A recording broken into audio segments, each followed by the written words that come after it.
গণ অভ্যুত্থানের মধ্য দিয়ে শেখ হাসিনা সরকারের পতনের পর রাষ্ট্র পেয়েছি আমরা নতুনভাবে, কিন্তু সেই নতুন রাষ্ট্রের নানান রকমের সংস্কার দরকার। সেই সংস্কার আমাদের জন্য সামনে বড় চ্যালেঞ্জ, কারণ সেই সংস্কারগুলো যদি আসলে আমরা সঠিক পথে সঠিকভাবে চ্যালেঞ্জ মোকাবেলা করে না করি, তাহলে হয়তো এই সংস্কারের সমীকরণগুলো আবারও কঠিন কিংবা জটিল হয়ে দাঁড়াতে পারে আমাদের সামনে। সেই সব কিছু নিয়ে আজকে আমরা আলোচনা করতে চাই। ZSRM নিবেদিত দেশ সাম্প্রতিকে আপনাদের সবাইকে স্বাগত জানাচ্ছি। আমি তাসনুভা তন্নি। রাষ্ট্র, আইন সংস্কার ও জনপ্রত্যাশা এই নিয়ে আজকের আলোচনায় আমার সাথে তিনজন বিশেষ অতিথি আছেন। আমাদের সাথে আছেন কাজী মাহফুজুল হক সুপন, সহযোগী অধ্যাপক, আইন বিভাগ, ঢাকা বিশ্ববিদ্যালয়। আছেন আব্দুস সালাম, বিএনপি চেয়ারপারসনের উপদেষ্টা, এবং আছেন ডক্টর জাহিদুর রহমান, রাজনীতি বিশ্লেষক। আপনাদের তিনজনকে স্বাগত জানাচ্ছি আজকের আলোচনায়। জনাব আব্দুস সালাম, আপনাকে দিয়ে আমি একটু শুরু করতে চাই। যেটি বলছিলাম, আসলে আমরা গণ অভ্যুত্থান দেখেছি, আমরা বড় রাজনৈতিক দলগুলোকে হয়তো যেটি করে উঠতে পারতে দেখিনি, সেটি ছাত্রদের সাধারণ আন্দোলন থেকে আমরা সেই জায়গাটিতে আমাদের দেশকে নিয়ে আসতে দেখেছি। সেখানে একটু আপনার কাছে জানতে চাই, এটি শুরুতে বলছিলাম আসলে সংস্কারের জন্য যদি এই মুহূর্তে আমরা সঠিক সিদ্ধান্ত নিতে না পারি, সেটি আমাদের জন্য খুব জটিল সমীকরণ হয়ে যেতে পারে কিনা, কিংবা রাজনৈতিক দলগুলোর জন্য সেই সমীকরণ আসলে কোনোভাবে বুমেরাং হয়ে আবারও ফেরত আসতে পারে কি? আপনাকে ধন্যবাদ এবং আমার দুই সহ আলোচক, বিজ্ঞ আলোচক, ওনাদেরকে ধন্যবাদ জানাই। যারা দেখছেন শুনছেন তাদেরকে ধন্যবাদ। দেখেন, আপনি যে কথাগুলো বললেন যে বড় রাজনৈতিক দল পারে নাই বা অমুক পারছে, সেটা না। এটা হলো একটা টোটাল কর্মের ফিনিশিংটা হলো লাস্ট যেটা ঘটছে।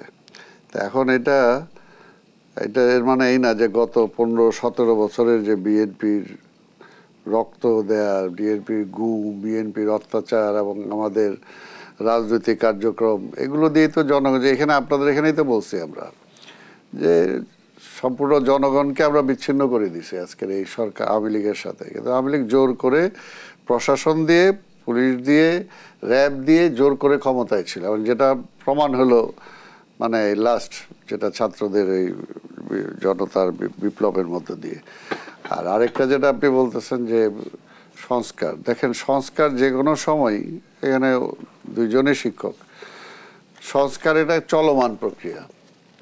পৃথিবীটা আজকে কি সব কিছুই মনে করেন সময় উপযোগী সব কিছুই সংস্কার হয়। সমাজ ব্যবস্থায় সংস্কার হয়, গাড়িতে সংস্কার হয়, ট্রেনে হয়, আপনার হয়, আমার হয়, ড্রেসে হয়, সব কিছুতেই। কাজে সংস্কারটা হলো চলমান। এখন কথাটা হলো যে বর্তমান মুহূর্তে যেটা দরকার সেটাকে আমি অ্যাকসেপ্ট করছি কি না। যদি করি তাহলে আমি সংস্কার হবে, আর যদি না করি তখনই কিন্তু ওই ঝামেলাগুলো বাধে। তা আমরা তো বারবারই বলে আসছিলাম যে আজকে সময়, পরিবেশ, পরিস্থিতিটাকে বুঝে আওয়ামী লীগ আজকের এই পরিণতিটা হলো কেন, এই পরিণতির জন্য দায়ী আওয়ামী লীগ এবং অ্যাবসলিউটলি শেখ হাসিনা। যে কথাটা বারবার আমরা বলছি, যে আমরা কি বলছিলাম যে একটা পরিবর্তন আমরা চাই, যে একটা নির্বাচন, এবং এইখানে আপনাদের এখানে বলছি, সব মিডিয়াতে বলছি যে নির্বাচনটা কোথায় চাই, আমরা নিরপেক্ষ সরকার অধীনে চাই। আর তারপরে এমন পর্যায়ে লাস্টে যেটা আমি বলছি এখানে আপনাদের, যে আওয়ামী লীগ বা শেখ হাসিনা নির্বাচনের মাধ্যমে সরকার পরিবর্তনের সকল পথ বন্ধ করে দিছে। তো সকল পথ যদি নির্বাচনের মাধ্যমে বন্ধ করে দেয়, তাহলে তো বিকল্প কি? অভ্যুত্থান, বিপ্লব, এবং সেটা তারাও চাইতেছিল, হইছে, এবং তার পরিণতিতে কিছু তাকে পালাইতে হয়েছে। সবাই হয়তো চাচ্ছিলেন, কিন্তু আমি আসলে যে প্রশ্নটি আরেকটু আপনাকে সম্পর্ক প্রশ্ন হিসেবে করতে চাই, এই যে আসলে আমরা 2024-এর যে গণ অভ্যুত্থান দেখেছি, সেটি নিশ্চয়ই সব রাজনৈতিক দলগুলোকে চোখে আঙুল দিয়ে দেখিয়ে দিয়েছে আসলে সাধারণ মানুষের পালস বোঝাটা খুব কতখানি জরুরি। সেটি আসলে বুঝতে পারছে তো আসলে বিরোধী দলগুলো, যারা বিরোধী দল না, এটা সবার জন্যই। এটা কথাগুলো আমরা আগেও বলছি, ইতিহাস থেকে শিক্ষা গ্রহণ করেন, তাই না? ইতিহাস থেকে কেউ শিক্ষা গ্রহণ করি না আমরা। এই কথাগুলো তো এর আগে বারবার বলা হয়েছে।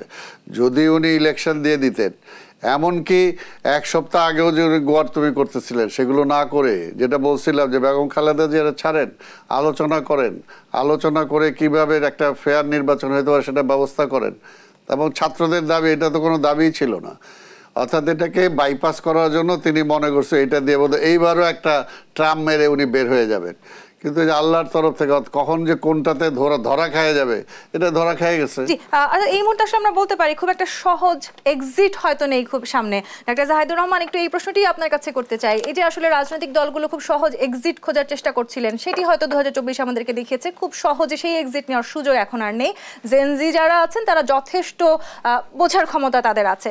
এই যে আমরা সংস্কারের কথা বলছি, আমরা আইনের কথা বলছি, আমরা আজকে নিশ্চয়ই আপনি জানেন যে আমরা খুবই প্রভাবশালী দুজন ব্যক্তিকে দেখেছি তাদেরকে 10 দিনের রিমান্ডে নেওয়ার কথা আমরা জেনেছি। সেই সব কিছু মিলে একটু জানতে চাই কি অবস্থায় আসলে এখন আমরা আছি। ধন্যবাদ।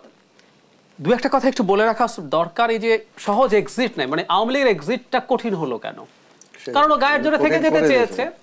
একটা দেশে কি হবে, নির্বাচন হবে, 5 বছর পর পর নির্বাচন হবে। ধরুন 14 সালে নির্বাচন, যেটা তারা প্রথম ম্যানিপুলেট করে তত্ত্বাবধায়ক বাতিল করে, সেটা হতো, নির্বাচন যদি শেষ হতো, বিএনপি ক্ষমতায় আসতো, আমরা ধরে নিই মোটামুটি আলোচনার জন্য ক্ষমতা ছেড়ে দিত। আপনি কি মনে করেন দেশে আদৌ কোনো সমস্যা হতো? তারপর কিচ্ছু হতো না।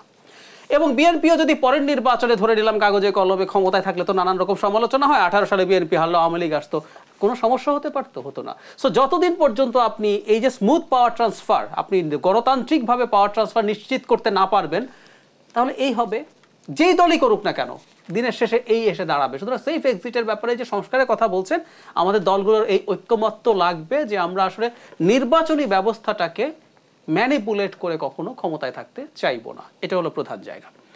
2 নম্বর কথাটা হচ্ছে আওয়ামী লীগের পতনের পরে যে যাদের কথা বলছেন, ধরুন জনাব সালমান এফ রহমান, তার সম্পর্কে আমি একটা জিনিস উল্লেখ করতে চাই, বিশেষ করে এই ভদ্রলোক সম্পর্কে। ভারতের অনেক কলামিস্ট ইলেকশনের আগে কলাম লিখছিলেন, এদের কেউ কেউ জনাব সালমান এফ রহমান সম্পর্কে এভাবেও বলেছেন যে মাঝে মাঝে এই বিভ্রম তৈরি হয়, কে প্রধানমন্ত্রী, শেখ হাসিনা না সালমান এফ রহমান। কারণ আমরা খেয়াল করেছি সব কিছুতে উনি একজন অরাজনৈতিক ব্যক্তি কিভাবে এত পাওয়ারফুল হয়ে গেলেন, এবং এই দেশের নানা ক্ষেত্রে শেয়ার বাজারের লুট, ব্যাংকের লুট, সবকিছু লিড করলেন। একটা পর্যায়ে উনি সবকিছুর নেত্রী। বিদেশি কেউ আসছে, আমেরিকান ডিসকাশন করছে, স্টুডেন্টদের সাথে বসবেন, যেখানে যান সালমান এফ রহমান। এখন তারা আলটিমেটলি আইনের আওতায় আসলেন, তাদেরকে পালাতে চেষ্টা করতে হয়েছে, রীতিমতো ছদ্মবেশে পালাতে চেষ্টা করতে হয়েছে।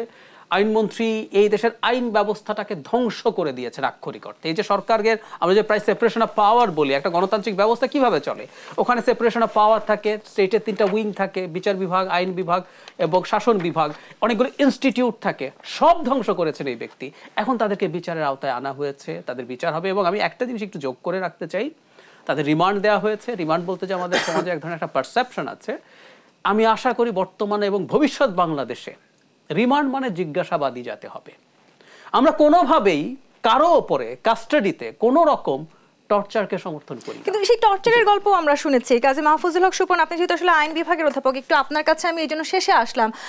এই যে আসলে টর্চারের কথা আমরা বলছি, কিংবা আজকের যে ঘটনা, আসলে বহুল আলোচিত ঘটনা, যে দুজনকে আসলে গ্রেপ্তার করা হয়েছে, সাবেক আইনমন্ত্রীকে গ্রেপ্তার করা হয়েছে, সালমান এফ রহমানকে গ্রেপ্তার করা হয়েছে, সেই সাথে একটু জানতে চাই যে পুলিশের উপর আসলে একেবারেই একটা অনাস্থার জায়গা চলে এসেছিল। আমরা দেখেছি বেনজির থেকে শুরু করে ডিবি প্রধান হারুন সাহেব, প্রত্যেকের জায়গাটি থেকে আমরা দেখেছি কিভাবে আসলে ক্ষমতাকে অপব্যবহার করা যায়। তারা হয়তো এক একজন নজির, সেটি আসলে নজিরবিহীন উদাহরণ আমরা বলতে পারি।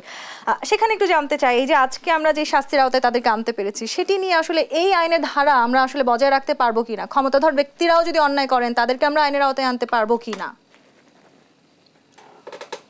আপনি কি অপরাধগুলোর কথা বলছেন যেগুলো হয়েছে গত 1 মাসে, এগুলোর কথা বলছেন? জি। আচ্ছা, গত 1 মাসে যে অপরাধগুলো হয়েছে, এর আগেও কিন্তু অপরাধ হয়েছে। যেমন যেগুলো আমরা বলি পারসিস্টেন্ট এবং কনসিস্টেন্ট প্যাটার্ন, যেমন গুম, এটা হয়েছে। এবং একটু ব্যাখ্যার দরকার আছে যে আমরা জেনোসাইড যে শব্দটা আন্তর্জাতিক আইনে ব্যবহার করা হয়, আমরা বাংলায় করেছি গণহত্যা, এটা কিন্তু অ্যাপ্রোপ্রিয়েট বাংলা না। একদম। হ্যাঁ, হত্যা ছাড়াও জেনোসাইড হয়, হত্যা ছাড়াও জেনোসাইড হতে পারে। এবং জেনোসাইড প্রমাণ করতে গেলে আপনাকে 2টা জিনিস প্রমাণ করতে হবে যদি হত্যার জন্য জেনোসাইডে যেতে চান আপনি। যে একটা হচ্ছে ম্যাসাকার, আর একটা হচ্ছে আমার একটা ইন্টেন্ট ছিল পার্টিকুলার একটা গোষ্ঠীকে আমি নিশ্চিহ্ন করে দিতে চাই। ওই সেন্সে আমাদের জেনোসাইড প্রমাণ করাটা কিন্তু খুব কঠিন হবে। এই কারণে আমরা কিন্তু বারবার বলে আসছি যে হত্যা হতে পারে মামলা, আর একটা হতে পারে মানবতার বিরোধী অপরাধ। এই 2ভাবে হতে পারে। এখন এটা কিভাবে হতে পারে? আপনি যদি হত্যা মামলা যান, আমাদের প্যানাল কোড আছে, সেখানে সম্ভব। এটা খুব বিফিটিং হবে যে আমাদের যে একটা আইন আছে, আন্তর্জাতিক অপরাধ ট্রাইব্যুনাল আইন, এটা কিন্তু আওয়ামী লীগ সরকার আমলে করে 1973 সালে, এবং এরাই 2009, 2012 এবং 2013 সালে এই আইনটাকে সংশোধন করেছিল। এই আইনেই চমৎকারভাবে বিচার হওয়া সম্ভব। এরা যতগুলো অপরাধ করেছে মানবতা বিরোধী অপরাধের আওতায়, কিছু কিছু অপরাধ আমাদের চোখে পড়েছে কিন্তু আমরা এগুলি নিয়ে মুখ খুলি নাই। বাংলাদেশের কিছু কিছু প্রত্যন্ত এলাকায় কিন্তু পারসিস্টেন্ট ওয়াইতে রেপ হয়েছে,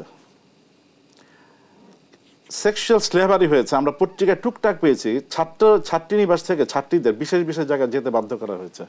এগুলো আমরা শুনেছি, যেগুলো তদন্ত হয়নি। এগুলো কিন্তু এই মানবতার বিরোধী অপরাধের আওতায় আনা যাবে। এখন এই মামলাটা কি এখানেই হবে, নাকি আমরা আন্তর্জাতিক আদালতে যাব, যেটাকে আমরা বলি রোম স্ট্যাটিউটের আওতায় আন্তর্জাতিক অপরাধ আদালত? যে লোকগুলো, এটা আমার ব্যক্তিগত মতামত, যাদের আর দেশে উপযুক্ত পরিস্থিতি হলেও দেশে ফেরার আর কোনো সম্ভাবনা নাই, এবং আমি অবশ্যই এখানে শেখ হাসিনাকে রাখবো এখানে, এদের অ্যাটলিস্ট একটা বিচার হওয়া উচিত আন্তর্জাতিক অপরাধ, যেটি আমরা সবাই দাবিও করছি, ছাত্ররাও দাবি করেছে, ঘুমের জন্য। এবং এখানে দেখেন ইউএন সাবকমিটি অন এনফোর্সড ডিসঅ্যাপিয়ারেন্স একটা সাবকমিটি আছে, একসময় প্রফেসর ম্যানফ্রেড নোয়াক এটা প্রধান ছিলেন। এটা আমরা বলেছি, কিন্তু বাংলাদেশে হাতে গোনা কিছু লোক গুম নিয়ে কথাবার্তা বলেছিল, এবং যারা গুম হয়েছে তাদের পরিবারের সদস্যরা, বেশিরভাগ লোকজন আমরা চুপ ছিলাম। ওরা একটা গাইডলাইন দিয়েছিল যে কখন আমরা বুঝবো যে একটা সরকার বা সরকারের মদতপুষ্ট কোনো গ্রুপ বা বাহিনী এই গুমগুলো করছে। সেখানে বলা হয়েছে সারা পৃথিবীতে কিন্তু এইভাবেই হয়, সাদা পোশাকধারী লোক সাদা রঙের গাড়িতে গুমগুলো করে, সাদা রঙের গাড়ি চোখে কম পড়ে রাস্তায়, এই কারণটা করে। আত্মীয় স্বজনরা বিভিন্ন পুলিশের বিভিন্ন এজেন্সিতে যাবে, কেউ প্রথমে থানায় যাবে, থানা থেকে বলবে আপনি র্যাবে যান, র্যাব বলবে ডিবিতে যান, ডিবি বলবে থানায় যান। এটাকে বলা হয় ব্যাডমিন্টন ফিদার ফেনোমেনন। আমরা যখন ব্যাডমিন্টন খেলি, ফিদারটা কিন্তু আমরা কেউ নিজের কাছে রাখতে চাই না, এভাবে ঘুরতে থাকে। বিরোধী দল বলবে এটা সরকারের কাজ, আর সরকার বলবে এটা বিরোধী দলের সাজানো নাটক। এগুলো কতগুলো প্যাটার্ন এখান থেকে আমরা বুঝি। এরপর এদেরকে ফেরত আসবে, কারো গুলিবিদ্ধ লাশ পাওয়া যাবে, এবং গুলিগুলো পাওয়া যায় শরীরের উপরের অংশে। যারা ফেরত আসেন তারা মুখ খোলেন না। এই যে প্যাটার্নগুলো বলে দিয়েছেন ওনারা, এখান থেকে বোঝা যায় এগুলো সরকার করেছে। এখন ধরেন আমরা প্রধানমন্ত্রী, প্রাক্তন প্রধানমন্ত্রী শেখ হাসিনা প্রসঙ্গে আসি। অনেকেই বলে যে এখানে কমন রেসপন্সিবিলিটি বলে একটা কথা আছে, আমরা কিভাবে প্রমাণ করবো এটা? কমন রেসপন্সিবিলিটি তিনটা জিনিস দিয়ে প্রমাণ করা যায়। একটা হচ্ছে যারা পারপিট্রেটর, যারা গুমগুলি করেছে, তাদের সাথে ওনার একটা আইনি সম্পর্ক আছে। আমি যদি সরকার প্রধান হই, তাহলে আমার আওতায় যারা কাজ করছে সবার সাথে আমার একটা আইনি সম্পর্ক আছে।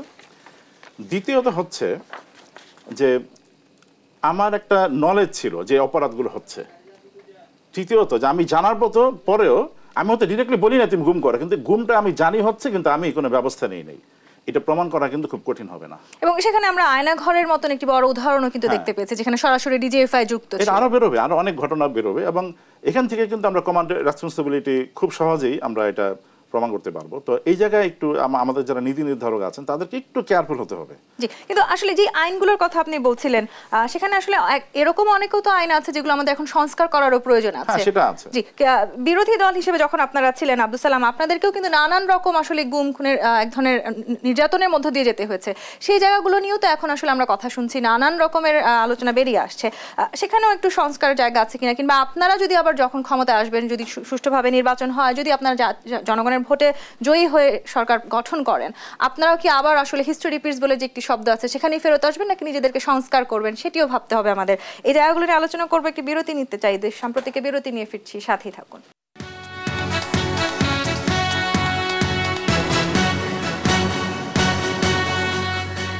সাম্প্রতিক দেখছেন আব্দুল সালাম। প্রশ্ন রেখে বিরতিতে গিয়েছিলাম, আয়নাঘর, দুর্নীতি, গুম খুন, এগুলো হয়তো আমরা আর কখনোই দেখতে চাই না। রাজনৈতিক দলগুলো আসলে সেই সংস্কারগুলোর কাজে হাত দিয়েছে কি? আপনি বারবার যেটা সংস্কার বলতেছেন, আর আমি একটা বলতেছি যে সংস্কার কিন্তু একটা চলমান। আর একটা প্রফেসর সাহেব কিন্তু বলছেন যে এখনো আইন আছে, যে আইনের মধ্যে দিয়ে এদেরকে বিচার করা যায়। অর্থাৎ আমার তো কথাটা হলো যে আইনের শাসনই তো ছিল না, এবং সরকার নিজেই আইন মানে নাই, সরকার নিজেই আইন মানে নাই, নিজেই সংবিধান মানে নাই। অর্থাৎ আপনার একটা অন্যায় যদি করে একটা মন্ত্রী, সে কি আইনের আওতায় আসবে না?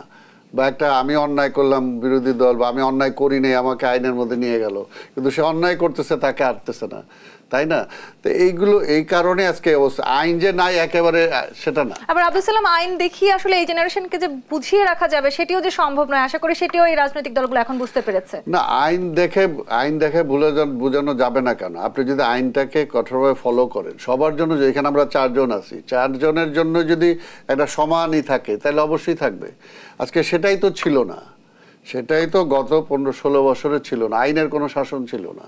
অর্থাৎ ওই ব্যক্তি যা চাইতেন, প্রধানমন্ত্রী যা চাইতেন সেটাই হইতো, এবং তার সভাসদ যারা আছে, ইভেন আপনাদের সাংবাদিকদের মধ্যেও কিছু আছে, হ্যাঁ হ্যাঁ হ্যাঁ হ্যাঁ করে মানে ঢোল দিয়ে সেটাকে আরও বাড়ায় দিত, তাই না? এত কিছু ঘটনা ঘটলো, কি হইলো মনে করেন, একে চূড়ান্ত পর্যায়ে সে বিদায় নেওয়ার আগে 2 দিন আগে বললো যে হাসিনা পালায় না। তো সেই সময় তো কি পরিস্থিতিটা ছিল? তার মানে সে আরো কঠোর, আরো মারতে হবে, আরো ধ্বংস করতে হবে, তারপর তাকে ক্ষমতায় থাকতে হবে। এই যে একটা চিন্তা, এটা মানুষ, অর্থাৎ এখানে আপনি মানুষ বাইরে ধ্বংস করে দিবেন, তারপরও ক্ষমতাটায় থাকতে হবে। আর আপনি যেটা এর আগে যেটা বলছেন যে ইসের এই কি বলছেন সহজ এক্সিট, সহজ এক্সিট অবশ্যই আছে, থাকবে না কেন? আমি ওই যে এটাই একই কথা, যদি আপনি আইনের মধ্যে থাকেন আর যদি জনগণের জন্য দেশ চালান, রাজনীতি করেন, তাহলে অবশ্যই থাকে। বেগম খালেদা জিয়া সহজ এক্সিট নিছে না 96 সালে?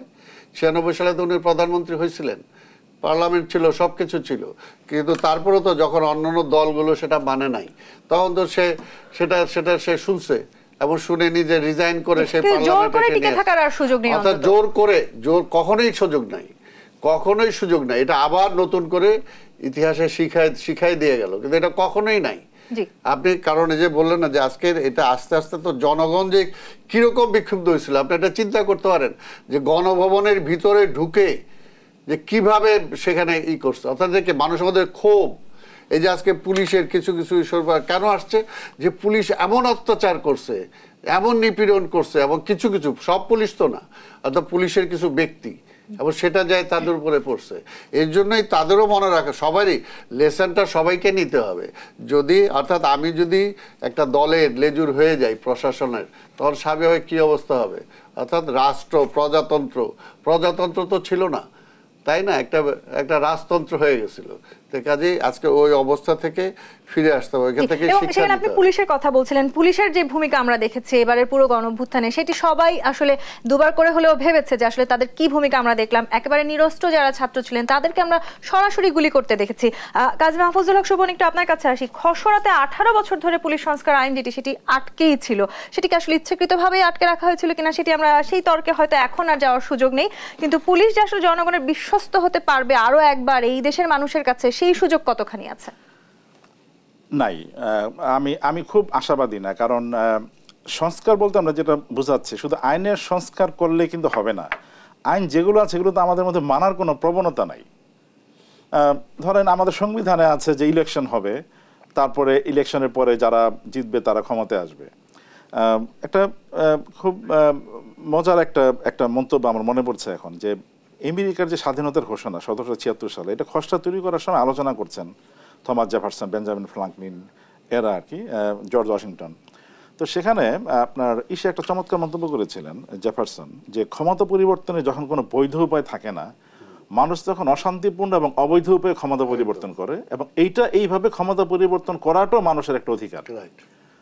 তো এখন এই যে রাষ্ট্রের সর্বোচ্চ পর্যায় থেকে আইন না মানার প্রবণতা, সর্বোচ্চ আইন যেটা সংবিধান, সেখান থেকে শুরু হয়েছে। এরকম একটা অবস্থায় শুধুমাত্র আইন কানুন চেঞ্জ করে আমরা পুলিশের সংস্কার করতে পারবো বলে মনে হয় না। কারণ পুলিশকে আমরা একটা টুল হিসেবে ব্যবহার করছি, একটা অপ্রেসিভ একটা টুল হিসাবে, এবং আমাদের এই জন্য গণতান্ত্রিক যে প্রক্রিয়া, এইটা আমাদের আসলে সংস্কার দরকার, এবং রাজনৈতিক দলগুলো আচরণ পরিবর্তন সংস্কার করা করতে হবে। গণতান্ত্রিক প্রক্রিয়া যখন আসলে আমরা পরিবর্তন বলি, সবার আগে হয়তো আমাদেরকে নির্বাচনের কথা ভাবতে হয়। ডক্টর জাহিদুর রহমান, জেন জি যারা আছেন আর কি, যারা বিশেষ করে আমি একটু স্পেসিফিক্যালি বলতে চাই, যারা এই পুরো আন্দোলনে যারা সমন্বয়ক ছিলেন, তাদের মাঝে অনেকের সাথে আমার ব্যক্তিগতভাবে কথা হয়েছে। তারা বেশিরভাগই 25, 22, 23, 24 বছর বয়সের মধ্যে।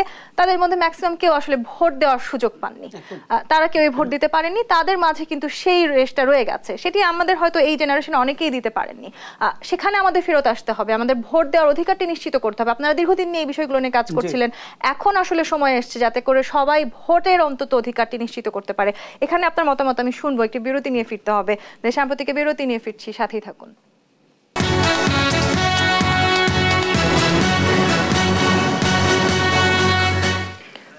দেশ সাম্প্রতিক দেখছেন। একটা জাহিদুর রহমান, প্রশ্ন রেখে বিরতিতে গিয়েছিলাম। ক্ষমতা পরিবর্তন খুবই জরুরি, গণতান্ত্রিক ধারায় রাজনৈতিক পট পরিবর্তন যেমন হয়েছে, আমাদের সেখানে ভোট দেওয়ার অধিকারটি নিশ্চিত করাও খুব জরুরি। মানে এটা কত জরুরি সেটা আসলে আমরা অনেকে অনুধাবন করি না। আমরা প্রায় বলি একটা নির্বাচন হইলেই বা কি, এই পিট ও পিট, এই দল নাইলে সেই দল। আমি আসবো সেই জায়গায়। আপনার আগের সেগমেন্টের একটা জিনিস আমি একটু ক্লিয়ার করতে চাই। সংস্কার প্রশ্নে বাংলাদেশের সংস্কার আইনের, সংবিধানের দরকার আছে, কিন্তু আমাদের এক্সিস্টিং আইনগুলো কি আদৌ ঠিক মতো আমরা কাজ করছি? যেমন ধরুন পুলিশ নিয়ে তাদের অর্ডিন্যান্স হচ্ছে, হয় না, অনেক কিছু করতে হবে। কিন্তু এই যে গুমের কথা ভাইয়া বললেন, বিচার বহির্ভূত হত্যাকাণ্ডের কথা বললেন, ন্যূনতম আপনাকে পুলিশ ধরে নিয়ে গেছে এবং পেটায়নি, এটা মোটামুটি হয় না। বিএনপির বড় বড় খুব সিনিয়র নেতাকে ফিজিক্যালি টর্চার করা হয়েছে, অন্য যে কেউ, মানে পুলিশ ধরে নিয়ে গেলে পেটাবে, কোনোটা কি আমাদের আইন সেটাই একটা নিয়ম হয়ে গিয়েছিল, কোনোটা কি আমাদের আইন সমর্থন করে না, কিন্তু এগুলো হয়েছে। তো সুতরাং আমাদের দুটো ব্যাপার, একটা হলো আমাদের এক্সিস্টিং আইন যা যা আছে সেগুলো মানা, তারপর সংস্কারের প্রশ্ন। তারপর নির্বাচন নিয়ে এই কথাটা আমরা অনেক সময় শুনি, কোন রাজনৈতিক দল বাংলাদেশে আছেন দুই দলকে ইন্ডিকেট করে, বিএনপি আওয়ামী লীগকে ইন্ডিকেট করে বলতেন যে আপদ আর বিপদ, মানে আমরা চুজ করব। ব্যাপারগুলো এরকম সিম্পল না। আমি মানে অমর্ত্য সেনের সেই বিখ্যাত, মানে উনি যখন দুর্ভিক্ষ নিয়ে গবেষণা করে নোবেল পেয়ে, ওনার মূল কাজ ওটাকে ইন্ডিকেট করা হয়েছিল। উনি একটা জায়গায় বলছেন যে একটা ডেমোক্রেটিক কান্ট্রিতে যেখানে প্রেস ঠিকঠাক মতো কাজ করে সেখানে দুর্ভিক্ষ হয় না। উনি গবেষণা করে দেখিয়েছেন ভারত অনেক গরিব দেশ হওয়া সত্ত্বেও, ভারত ব্রিটিশ থেকে আলাদা হওয়ার পর ভারতে কোনোদিন দুর্ভিক্ষ হয় নাই, কিন্তু অনেক আফ্রিকান দেশ যাদের ওই যে পার ক্যাপিটা জিডিপি বা অন্যান্য ইন্ডিকেটরে ভারতে যেতে পারে সেখানে দুর্ভিক্ষ হয়েছে। উনি কারণ দেখিয়েছেন যে ভারত একটা গণতান্ত্রিক দেশ, প্রেস ফ্রিডম আছে এবং ওখানে নির্বাচন হয় ঠিক মতো। কেন? সহজ অঙ্ক, কোথাও দুর্ভিক্ষ হচ্ছে, মানুষ খেতে পারছে না, কষ্টে আছে, নিউজ হবে, লোক মানে সরকার তখন ইচ্ছা হোক বা না হোক সে ওখানে যাবে, কারণ তাকে পরের নির্বাচনে ইলেক্টেড হতে হবে। ভোটাধিকার নিশ্চিত করা তার মানে কতটা জরুরি। আপনি যদি ভোটাধিকার নিশ্চিত করেন, আর উদাহরণ দেই, আওয়ামী লীগ যদি মনে করতো যে সে চিরকাল ক্ষমতায় থাকবে না, সে কি বিএনপিকে এত টর্চার করতো? কারণ সে জানে 5 বছর পর যদি মানে ক্ষমতা চেঞ্জ হয়ে যায়, বিএনপি যদি আসে আমার উপরও কাগজে কলমে একই জিনিস হবে, সে কিন্তু ভয় থাকবে। আপনি মানুষের সামনে, ধরুন শেখ হাসিনা কি প্রথম মেট্রো রেলে গিয়ে কাঁদতেন? না, শত শত মানুষ মারা যাচ্ছে, শত শত হাজার হাজার মানুষ ইনজিওর্ড, আপনি মেট্রো রেলে গিয়ে কাঁদছেন, আপনি হসপিটালে যান নাই, আপনি স্বীকার করেন না পুলিশ গুলি করে মানুষ হত্যা করেছে। তো কেন? কারণ আপনি মনে করেন মানুষের আপনার দরকার নাই। যদি মানুষের দরকার থাকে তখন আপনি চান বা না চান আপনি মানুষের জন্য কাজ করতে হবে, কারণ আপনাকে ভোটে জিততে হবে, তা আবার ক্ষমতায় আসতে হবে। সো নির্বাচন অত্যন্ত গুরুত্বপূর্ণ, এবং সেই নির্বাচনে আসলে মানুষের জন্য যে রাজনৈতিক দলগুলো কাজ করবে সেটি বোঝানো খুবই জরুরি। আরেকটা জিনিস একটু যোগ করতে চাই, যখন নির্বাচনটা ঠিকঠাক মতো হবে তখন আমরা অন্য অনেক আলোচনা করবো, কিন্তু যতদিন নির্বাচন ঠিক হবে না, দেখবেন আমরা এই নির্বাচন নিয়ে ঘুরপাক খাবো। জি নিশ্চয়ই। আব্দুল সালাম, আপনার কাছে আবার একটু আসছি। আমরা আসলে যেই অন্তর্বর্তীকালীন সরকার পেয়েছি সেই সরকারের উপর যথেষ্ট আস্থা আমরা রাখতে চাই, তারা একটি সুষ্ঠু নির্বাচন ব্যবস্থা করবে সেটিও আমরা চাই। সেখানে আমরা আবারও আসলে রাজনৈতিক দলগুলোকে নিশ্চয়ই রাজনীতিতে ফিরে আসতে দেখতে চাই। সেটি নিয়ে একটু আপনাদের প্রত্যাশার কথা জানতে চাই। না শোনেন, আমাদের তো ডিমান্ড তো ছিল এটাই, যে আমরা চাচ্ছিলাম যে এই সরকার ক্ষমতা ছেড়ে একটা ইন্টেরিয়াম গভর্নমেন্টের কাছে ক্ষমতাটা ছাড়ুক, এবং ইন্টেরিয়াম গভর্নমেন্ট একটা ফেয়ার নির্বাচন দেখ। আমরা তো এটাই চাই, এখনো এটাই চাই যে একটা ইন্টেরিয়াম গভর্নমেন্ট আসছে, কাজে এরা একটা ফেয়ার নির্বাচন দিবে, আমরা তো এই কারণে, এবং সেটা তো আমরা চাই। এখন যেটা হলো যে আজকের এই যে প্রফেসর সাহেব যেটা বলতেছিলেন, যে দেখেন সব কিছু অর্থাৎ আইন না মানার কারণে আজকে যেটা হয়েছে, আপনার দুঃখটা দেখেন যে সাইদকে সরাসরি আমরা আপনাদের মিডিয়ার মাধ্যমে দেখলাম যে গুলি করে পুলিশ মারলো, একদম ডাইরেক্ট। অথচ মামলা হলো কার বিরুদ্ধে? সাইদের সাথে যে ছাত্ররা ছিল তাদের বিরুদ্ধে, তারা হত্যা মামলার আসামি হলো, পুলিশ কিন্তু হলো না। অর্থাৎ এইটা কিন্তু সারা দেশে এত বছর ধরে আওয়ামী লীগ সেটাই করছে, মারছে তারা, আর আসামি করছে আমাদেরকে। ওই মামলায় একটা স্কুলের ছেলে না বোধহয়, স্কুলের ছেলে মাইনর, তাকে সে হত্যা মামলার আসামি করলো। এবং আরেকটা দেখেন আপনি যে কোর্ট কাচারি এগুলো আস্থাটা কিভাবে থাকবে? কি হলো, মানে যখন কোর্টে গেল সেই কোর্টের ম্যাজিস্ট্রেট তাকে আবার রিমান্ড দিল। মানে কোথায় আমরা ছিলাম? অর্থাৎ আইনের শাসনই যদি থাকতো আর যদি পুলিশ তার দায়িত্বটাই পালন করতো, তাহলে তো ওই ছেলে আসামি হয় না। তো ঠিক তেমনি গত 15, 16, 17টা বছর তো আমরা বারবার বলছি এই গায়েবী মামলা, এই মিথ্যা মামলা, আমাদের তো যে শত শত মামলা দিয়ে, তাই না, মনে করছে যে এগুলো দিয়েই টিকে যাবে। তা সবচেয়ে বড় কথা হলো এগুলো দিয়ে কিছুদিন টিকা যায়, কিন্তু সব সময়ের জন্য তো টিকা যায় না। এই যে এতদিন তারা এত উন্নত দেখাইলো, এত উন্নয়ন দেখাইলো, এই দেখাইলো, ওই দেখাইলো, ক্ষমতা এমন, কিন্তু কোথায় এক নিমিষে শেষ হয়ে গেল। এই জায়গাটিতে আব্দুল সালাম আমি একটি প্রশ্ন করতে চাই, খুব তাড়াহুড়ো করে আসলে ভুল কোনো সিদ্ধান্ত নিয়ে বিএনপির মতো বড় রাজনৈতিক দল আবারও কোনো ভুল পথে হাঁটবে না তো? না, বিএনপি তো ভুল পথে হাঁটে নাই। দেখেন এত কিছুর পরেও বিএনপিরে মারছে, ডরছে, যত কিছু করছে, বিএনপি কিন্তু আইন হাতে তুলে নেয় নাই। বিএনপি যেটা আওয়ামী লীগ চাইছে লাস্টের দিকেও, যেটা যে বিএনপি অস্ত্র তুলে নেক, বিএনপি হাতে অস্ত্র তুলে নেন। আমি নিজে বলছি যে আমি মহানগরীর প্রেসিডেন্ট, আমি আর কি করতে পারি? আমি জনবিচ্ছিন্ন করার জন্য এই সরকারকে যতটুকু করা ততটুকু আমি করছি, তাই না? এখন কি আমি অস্ত্র নিয়ে মাঠে নাইমা তাকে মারবো? এবং আমার একটাই এখন যে সকল, অর্থাৎ আমার শুধু বিএনপি না, সমস্ত জনগণ আজকের এই সরকার দ্বারা নির্যাতিত, কাজে জনগণকে মাঠে নাইমে আসতে হবে, এবং ফাইনালি তাই হয়েছে। জি, অর্থাৎ সব জায়গায় আসলে কি সংস্কার আমাদের প্রয়োজন। কাজী মাহফুজুল হক স্বপন, আইন থেকে শুরু করে আসলে রাজনৈতিক দল এবং সেই সাথে আসলে আমাদের সংবিধান পর্যন্ত আমরা বলছিলাম যে এক ধরনের নতুন পরিবর্তন আমরা দেখতে চাই, সেই সংস্কার আসলে কতখানি সম্ভব? আপনি দেখেন যে সাংবিধানিক দায়িত্বে যারা ছিলেন তাদেরকে আমরা ধরতে পারছি না। আমাদের রাষ্ট্রপতির পদ একটা সাংবিধানিক পদ, আমাদের রাষ্ট্রপতিরাও কিন্তু যে শপথ নিয়েছেন সকল নাগরিকের প্রতি সমান আচরণ করিবার অঙ্গীকার, তারা এটা করেন নাই। বিভিন্ন সময় আপনারা দেখেছেন তারা যে সমস্ত অপরাধীদের বিচার শেষ হয় নাই, ছেড়ে দিয়েছেন, তাদেরকে ধরা যায় নাই। আমাদের নির্বাচন কমিশন যে কাজগুলো করেছে, যে সমস্ত ভুয়া নির্বাচন, তাদেরকে আমরা ধরতে পেরেছি কোনো অবস্থায়, এবং ওই লিগ্যাল ফ্রেমওয়ার্ক কিন্তু আসলে আমাদের নাই। এখন কি আমরা সেই প্রত্যাশা রাখতে পারি? আমরা সাংবিধানিক সংস্কার লাগবেই। আপনি যত সংস্কারের কথা বলেন, সাংবিধানিক সংস্কার এবং রাজনৈতিক সংস্কার, যেটা যে পলিটিক্যাল যে পার্টিগুলো আছে এদের আচরণের যাতে পরিবর্তন আসে, এই ধরনের একটা আইন থাকতে হবে আমাদের, এটা লাগবে এখন নিশ্চয়ই। সেই সাথে বাহিনী যেগুলো আছে সেই বাহিনীগুলোরও তো একটি বড় সংস্কার প্রয়োজন। আমরা সবগুলো বাহিনীতে দলীয়করণ হতে দেখেছি। আপনি যদি গণতান্ত্রিক সংস্কার না করেন, পরবর্তী যে সরকার আসবে তার একই রকমের আচরণ শুরু করবে খুব তাড়াতাড়ি, এটা আমরা বলতে পারি।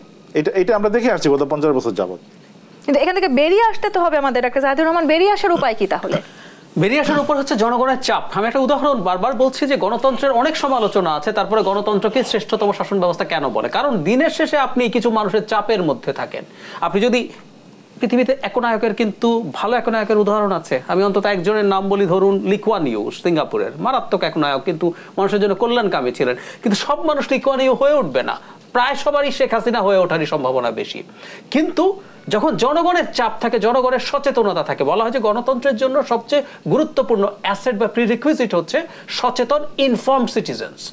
তারা যাতে তাদের জায়গা থেকে ক্রমাগত চাপ তৈরি করতে থাকে, তাহলে মানে গণতান্ত্রিক যে দলগুলো আছে, রাজনৈতিক দলগুলো না চাইলেও তাদেরকে অনেকটাই ট্র্যাক। আমরা প্রত্যাশা রাখছি জনগণ আসলে যথেষ্ট সচেতন হয়েছেন। আব্দুল সালাম, একদম ছোট করে একটু উত্তর নিব। এই যে জনগণ এখন চাপ দিতে শিখছেন, কিংবা জনগণ তাদের অধিকার সম্বন্ধে সচেতন হয়েছেন, এই ধারাটি আসলে রাজনীতিবিদরা মনে রাখবেন কি? না শোনেন, জনগণ তো সবসময় এইভাবে নামে না, দেখতে দেখতে একটা পর্যায়ে। কিন্তু কথাটা হলো যেখানে প্রফেসর সাহেব যে কথাটা বলতেছেন, অর্থাৎ আমাদের নৈতিক যে অবক্ষয় হয়েছে, আমাদের সব কিছুর মধ্যে যে প্রত্যেকটা প্রতিষ্ঠান যে আজকে ভেঙে গেছে, এগুলোকে আজকে ঠিক করতে হবে।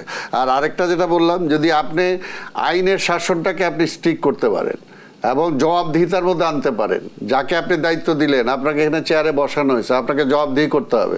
অর্থাৎ এই জবাবদিহিতা যদি আসে, আর আইনের শাসনটা যদি নিয়ে আসতে পারেন, আর আপনার ওই নির্বাচনটা যদি ঠিক করতে পারেন, অর্থাৎ আপনার নির্বাচনটা নিরপেক্ষ হবে, পাবলিক যাকে ইচ্ছা তাকে ভোট দিবে, অর্থাৎ আপনি অন্যায় করছেন, পরের বার আপনাকে ভোট দিল না, অর্থাৎ আপনি এইটাকে কনফার্ম করতে হবে। এগুলো যদি আপনি কনফার্ম করতে পারেন, এবং এটা যে আপনি রাতারাতি সব আজকেই হয়ে যাবে সেটা না, কিন্তু এগুলোকে যদি আমি গাইড করতে পারি এবং এগুলোকে আমি স্টিক করতে পারি, তাহলে পরিবর্তন হবে। সেই পরিবর্তনের পথে আমরা হাঁটা শুরু করেছি, সেই প্রত্যাশা আমরা রাখতে চাই।